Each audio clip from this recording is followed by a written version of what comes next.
Hey guys, welcome back. DeFi, degens, drip, and farm for property. I'm your host, Drip Coach, dropping knowledge bombs on all Forex Shark related projects. And in today's video, we are going to dig into the claims of scam, fraud, ponzi, unsustainable, pyramid scheme, all the above. I've done this before in my video, but now in the wake of what is happening in the macro environment specific to crypto, I think we actually need to look into these definitions and see where the true scams and fraud actually are, and are these substantiated in the Drip network.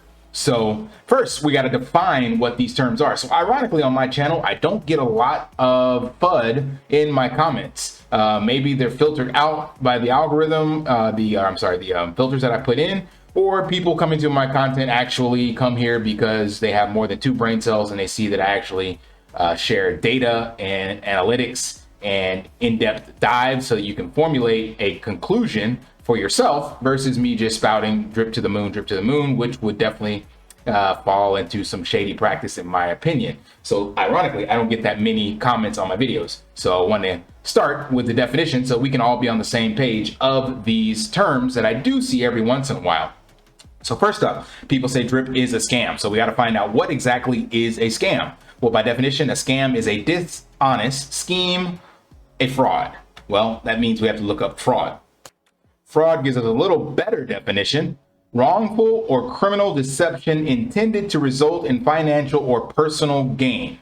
So from right there, at least we have some definition, and we can already know that there is nothing wrongful or criminal in the Drip network contracts. It's been audited, it's public, you can look at it. The contract guarantees to pay you 1% per day based on your deposit in Drip tokens.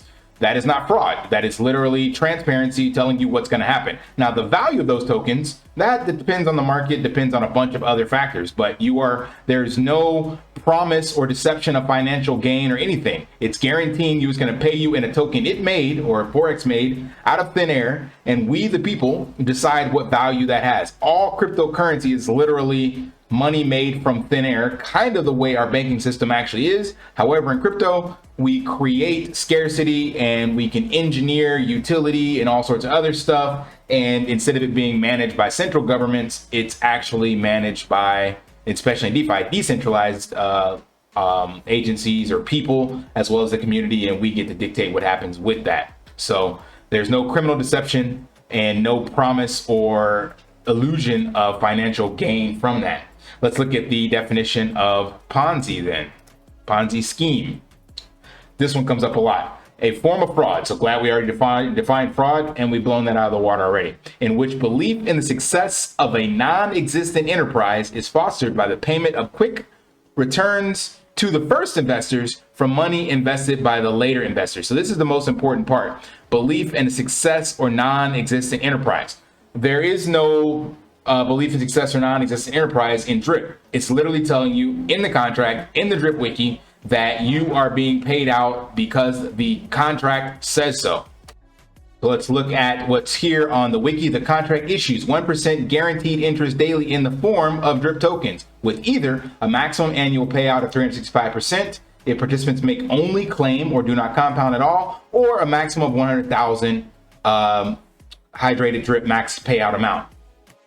Now, we all know that that in of itself wouldn't be enough for Drip to continue paying out this amount. So it allows for this right here. Drip will be minted. We've seen that happening since earlier this year. Also, the other features of Drip, adding in the referral bonuses, the team rewards, the round robin rewards, the reservoir, all these other things make it so that it has somewhat of a value in regards to USD equivalent over the long term. But it's only telling you it's going to pay you Drip tokens. What those tokens are worth, nobody knows. They were worth $200 at one point, and now they're worth $2. So we don't know what they'll be worth another year from now. But it's still doing exactly what it's been designed to do, and it will mint as an unlimited amount to mint. So it can continue to do so. You can look here at the Drip source code. You don't have to be a Solidity dev to figure this out, but you can come to BSC, go to the Drip token, and here is the Drip token Solidity contract. And you can see right here that the max supply is 2 to the 256th integer or place. That's basically an infinite amount of drip. I explained this in another video, but the point is the contract will continue to do what it's meant to do, and nothing is to stop it unless Binance Smart Chain goes down. So definitely no Ponzi or anything here, because there's no non-existent enterprise. The contract is the enterprise, and the contract is there for everyone to see that it will continue to pay out as designed. It doesn't matter if you're the first investor or the last, period.com. Now, this one is up for debate. Unsustainable. So I've seen this in my comments a lot. Is drip sustainable? Now, based on the definitions I just gave you, yes, it is 100% sustainable, because nothing can take it down aside from Binance Smart Chain going down, or no internet, basically no blockchains at all, right? But sustainable in regards to the price or the USD equivalent value, or whatever your fiat value is, that is a different story. No one knows that. So that has been proven to not be a sustainable level, from 200 down to $2, of course. But sustainability of the contract to continue to mint out tokens, no matter who you are, when you got in, that's there, right? So I would give this a check mark personally, but the definition says not able to be maintained at a current rate or level. So if I look at the current rate or level, that would be, can drip pay out drip tokens infinitely? And the answer is yes. Will those tokens have more value from when I bought them? Nobody knows, right? Also depends on your time horizon. All right, and lastly, the other one that we get is pyramid scheme. This one comes up a lot. A form of investment, illegal in the UK and elsewhere, in which each paying participant recruits two further participants, with returns being given to early participants using money contributed by later ones. Drip has a referral system where one person gets referral rewards, and then it goes to someone else, and most of those are trickled down line. I'm not going into details on that, but you can actually look at my airdrop rewards. You can look at anybody else's, right? So when you come over here, you'll see that the total amount of rewards that have shown up in drip due to people doing positive actions, that's this number right here, right? 1,042 drip. Of that, 741 got reflected back downstream, meaning there's a percent that comes to the person that referred you, or skips them and goes up the line to someone else. And then of that, another percent goes back to you for being part of a team wallet. So I've only received 25% of those reflections technically, right? If you subtract these. So they, out of these 1,042, 741 were sit down. So 300 came to me. And then I personally have sent out 394. So therefore I have actually given out more than I got back reflected in this. And this is the big thing that a lot of fudders like to say, naysayers or whatever. It's like, it's because of referral rewards. And yes, there are definitely some bad actors in the group. And yes, building a team does help people generate and not have to add to their balances or whatnot. And some people can use that maliciously. I can't negate that at all. So, but much like anything else in the world, it all depends on how you use it. You can take a pen and write a beautiful sonnet or poetry or music, or you can stab somebody in the eyeball with it. It's not the pen's fault. So this system in and of itself is a great team building and great marketing tool. How it's used is up to the individual that's using it. So a lot of team leaders, though, and YouTube content creators do use this positively and try to ensure that they are actually giving back to their team. And so for me, I've had 860 total claimed, but technically 400 of that was sent. I claimed to give airdrops. So we'll just call it 500 that I've used and claimed for myself. And I've been completely transparent on that. You haven't seen me dumping. You can always come check this. So I'm not taking out more than I need to pay the bills each month. Now, let's move on to how this actually shapes up in the broader crypto spectrum. So people call drip a fraud, a scam, Ponzi, all these things, but I've just showed you by definition that it doesn't fit that. But where are the true frauds and Ponzi's and scams in the crypto space? Well, glad you asked. Here is a list of the centralized exchanges that have basically filed for bankruptcy this year. So since November of last year, crypto has lost $2 trillion worth of value. So that's over here. Bitcoin topped out at 68,000. The two large digital currencies have lost 3/4 of their value, collapsing alongside the riskiest tech stocks. The industry once valued at roughly 3 trillion, now stands at 900 billion. So under a trillion, 2 trillion wiped out in just about 1 year. And that was not from DeFi. Yes, there were some exploits in DeFi. Don't get me wrong on that. People did lose some money 100%. But the bulk of this has come from centralized exchanges, very much like the name implies, centralized banks. This is where the real fraud takes place. So if you're not familiar with what has actually happened recently regarding the FTX debacle, this is insane.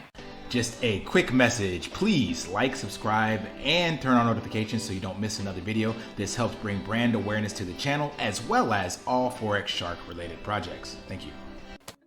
So I urge you to watch this 3-hour video with New Genesis. They made Newcoin. They go way back. They were doing blockchain stuff in 1992. They have some of the smartest and brightest developing literally a layer 1 that interacts on all chains. The token that they made is has basically a serial identification on it so that they can see where it goes. These guys are tech junkies. They don't know anything about the way centralized exchanges work, but they have shed light on this. And I'm bringing this up because I didn't actually understand this either. So you're currently here in the media that there are quote unquote bank runs. And that's why these centralized exchanges have to pause because they're going to lose money or whatever the case may be. This guy explains that in blockchain, there is no such thing as a bank run. A bank run is made up a term that they're taking from centralized finance and bringing into DeFi or bringing into crypto. Sorry. They're on blockchain. You're supposed to have a 1-to-1. So if I deposit one, okay, first off, let's go Bitcoin. There's X amount of Bitcoin. If I buy it, then I have it. And if I deposit it into an exchange, that exchange is supposed to have that same one. There's no additional Bitcoin being created. However, what this guy found out and what's being leaked out and what most centralized exchanges have done and are doing is they create synthetics. So they don't actually hold any of the crypto assets that you're storing and giving them. They hold them when you give it to them, very much like the way the traditional bank works. When you give the bank your money, they own your money. And that's why they lend it out and then they go bankrupt. They don't owe you shit. And you have FDIC insurance and all this other stuff. Centralized exchanges are doing that exact same thing and you can't see behind the scenes. So what this guy found out, and there's tons and tons of data, 6 months, he had to take a forensics course, he had to hire a bunch of people like digging in to see what basically happened. But in short, FTX and Alameda and another company exchange called Liquid basically created a synthetic version of his token, took his token, shorted it, very same thing that happened to Luna, was selling it at a discounted price from what they actually said they were going to do. And then later tried to send back the synthetic version saying, we don't know what happened. His systems went off because, again, they have a way to track each and every token with a unique serial number. And when it got sent back to their blockchain, the blockchain rejected it.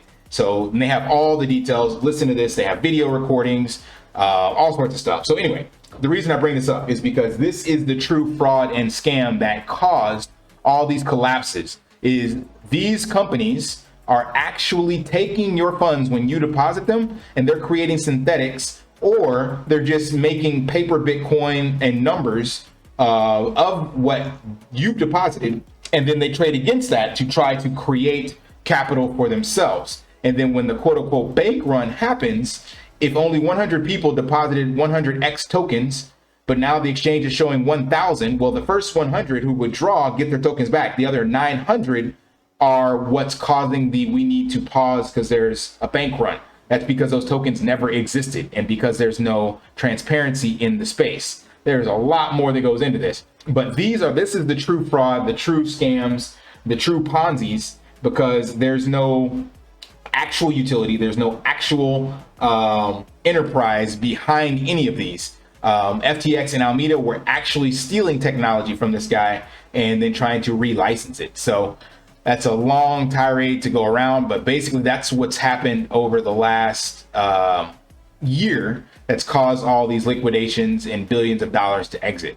So to wrap this all up, I don't see any issues with the drip ecosystem. And I've showed you guys already how your funds are never locked up in DeFi. Now, granted, we didn't get to vote on the changes that Forex made to the animal farm, right? So a lot of you definitely have a leg to stand on that stool regarding you got into a project back in February, it paused because of an exploit, and then it was drug out for 7 months, and then the new version was not the one you signed up for. Cool, I get that. You definitely have every right to be upset with that.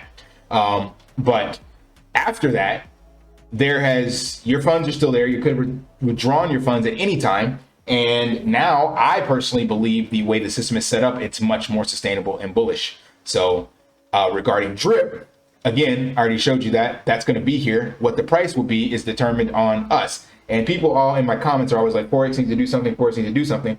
Technically, anyone can do something. So if you guys are not happy with the price action and you're not happy with the value of the token from where you bought it, then get your heads together and create some utility for it. You know, there are all sorts of ways to start doing stuff with the drip tokens. You know, it's not all on Forex. Granted, we can wait for him to do something for it, but it's a community decentralized token. Nobody owns it. The token is written, immutable, and it's done.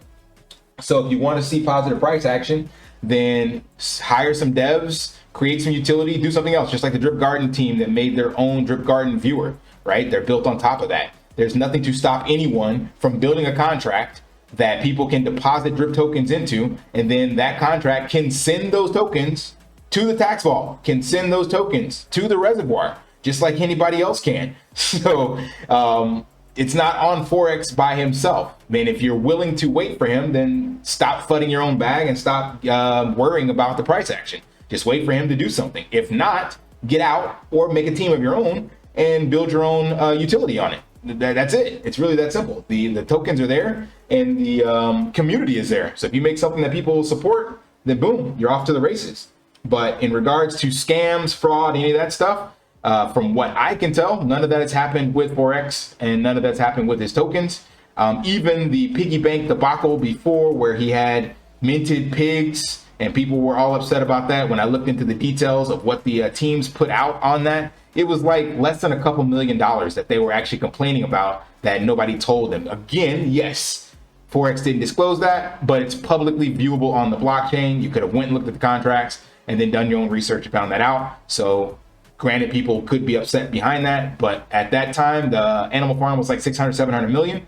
And he had created pigs to get paid out. And it was less than, like I said, a couple $1 million, less than 2% when I did the math that he had gotten from the animal farm, from the pig sales and dividend payouts. And now on version 2, he's actually got it capped. So there's actually a contract that ensures any extra pigs will be sent back to the pig pen and be redistributed to the other holders. So I think version 2 is definitely more bullish, and I'm looking forward to drip layer 2. So I don't know how long that will be, and I don't know how low the token will go before that time. But as you saw in my previous video, I created an idea that could 100% pump the drip price and create a floor. Now that does require Forex to implement it, but that doesn't mean anyone else can't come up with ideas of their own to do something like this. So anyway, that was my rant, basically to expose the true nefarious actors in the space. It's centralized exchanges, not your keys, not your crypto. Oh, and one other recap I wanted to bring in too. I forgot about this. So real quick, this comes up a lot. So right now we are definitely in the bear market, and the big top two are down 64 and 67%. Then you have some of the alts, 76%, 65, 80% on Polkadot, 92 on Solana. That's because of FTX, but I think they'll bounce back. Avalanche, 88. Algorand was another one, Near Protocol, 87, right? And Drip Network, we're sitting at 97. I already ran the numbers. You don't have to, I'm not going to show it, but basically if you were to have bought Drip at $200 and dollar cost average, hydrated all the way up until now, you'd only be down 85%. So you'd be right on par with the rest of the network, or rest of the alts, not with Drip, BTC and ETH, but with the rest of the alts, you'd be right on par. And so again, that's no reason, in my opinion, to be screaming FUD and things suck and Forex isn't doing enough or whatever the case may be. We're right in line with everything else. The market sucks. And the fact that Drip is paying out in this bear market and people are still able to take out money is just proof to the sustainability and viability of the protocol. So nobody else is able to get any yield. If you're down 92% in Sol, then you're just screwed until Sol comes back. Same thing with Polkadot. But in Drip, at least now you can get something. Is that what you expected to get? No, but you're getting something out of it, which is, again, way more than anything else that's not paying you a dividend. And you can park those funds in the animal farm with true utility with the pigs if you're really that worried, or just get out, whatever.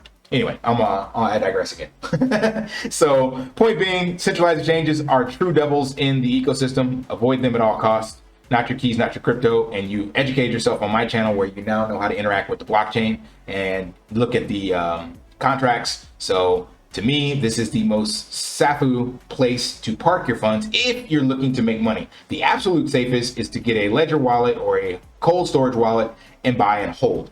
That way you aren't susceptible to any contracts. But if you're looking to make yield, which is why people are in DeFi, you got to take on some risk. And that risk comes with either yield farming, staking, or dApps. And right now, the Drip ecosystem seems to me to be the safest. All right, that is it for this one. If you found that valuable, you guys know what to do. Smash that HBO special, help a brother out. And I'm going to announce, since you stayed around this long, the first scavenger hunt word for this next half of November. We are going to go with, let's go with FTX fraud. So it's going to be FTX and fraud. This is your first scavenger hunt word for the second half of November in celebration of the true bad actors in the space, the centralized exchanges and the FTX Alameda crew and all those behind it. So scavenger hunt word, FTX fraud. All right. If you found this valuable, smash HBO special, help a brother out, live daily, and achieve your impossible. See you guys.